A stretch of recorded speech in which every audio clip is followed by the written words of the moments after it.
crash should have killed her. Erin remembered heat, the smell of gasoline, then nothing. When she woke, her body was broken. Third-degree burns scorched her arms, her neck, her torso. She couldn't bear to look in the mirror, not because of the pain, but because the stranger staring back was still her. Months passed in a hospital haze. Then one morning the doctors brought good news. A full donor graft. Skin reborn. They never told her the donor's name. At first it was just the dreams.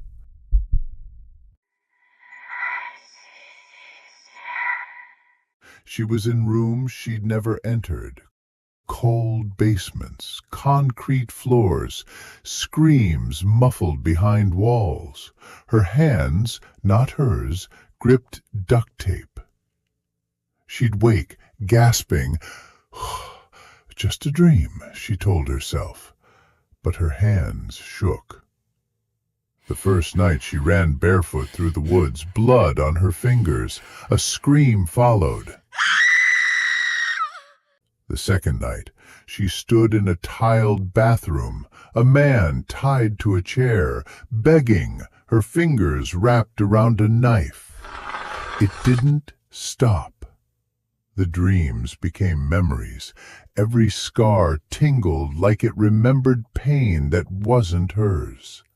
Her neck twitched in dark hallways. She began recognizing places she shouldn't know. Not from before the crash, from another life. A month after surgery, the gaps began.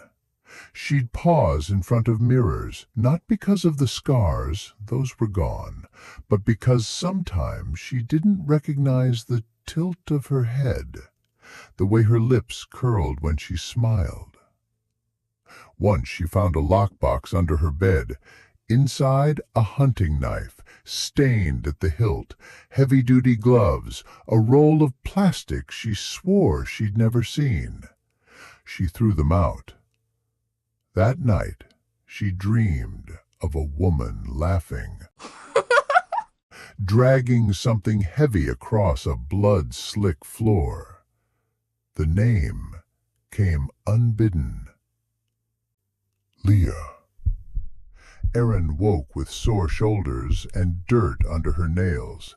She started digging for answers, hospital records, obituaries. No one would tell her anything. In therapy, she explained the gaps, the strange expressions, how she sometimes caught herself saying, "we," instead of "I." The therapist said it was trauma, dissociation. Still, one day in a crowded store, someone called out, "Leah!" She turned and waved. One afternoon, sorting mail, he found an unmarked manila envelope. Inside, a photo of a gaunt woman in handcuffs, led into a courtroom. Headline: Leah Myers, the skin collector, found detained in prison cell. FBI seals case file after grisly details surface. Her stomach turned. Her reflection stared back from the photograph. Not exactly, but close enough to make her skin crawl. Same cheekbones, same mouth, same eyes. The gaps widened. Nights lost entirely. She'd wake with soil on her boots, strange messages on her phone, coordinates and phrases she didn't understand. Once she found a photo in her gallery. A crying girl, gagged. She tried clawing at her arms until they bled, but in the mirror, she smiled.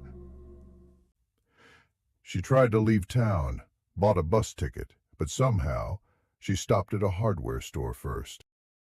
Rope, bleach, a shovel. The cashier joked. Planning a murder? She didn't laugh. Neither did the thing in her eyes. That night she dreamed of a locked basement. A woman begging. When she woke, her fingernails were chipped, and something red stained the sink. A set of unfamiliar keys sat on the counter. The morning news flashed a missing girl's photo. The sketch looked familiar. She went to the mirror. "Aaron?" she whispered. The reflection tilted its head. "Leah," It said. Her breath caught, but she didn't scream, because maybe it wasn't wrong.